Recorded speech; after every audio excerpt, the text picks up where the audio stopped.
The Northeast is being warned to expect strong winds of as much as 70 miles per hour from midnight Sunday through to Monday. The Met Office has issued a yellow weather warning for the area. Gale force winds are expected to work their way across the country west to east, meaning Grampian will be subjected to gusts right into Monday night.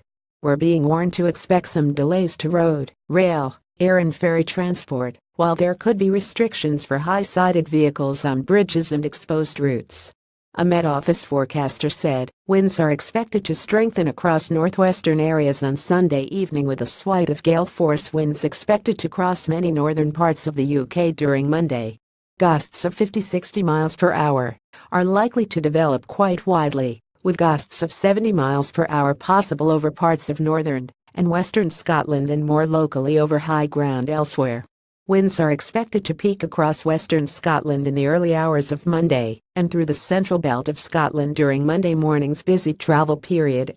The strongest of the winds should gradually become confined to northeast Scotland by late evening. In addition, frequent heavy showers are likely to affect parts of western and northern Scotland.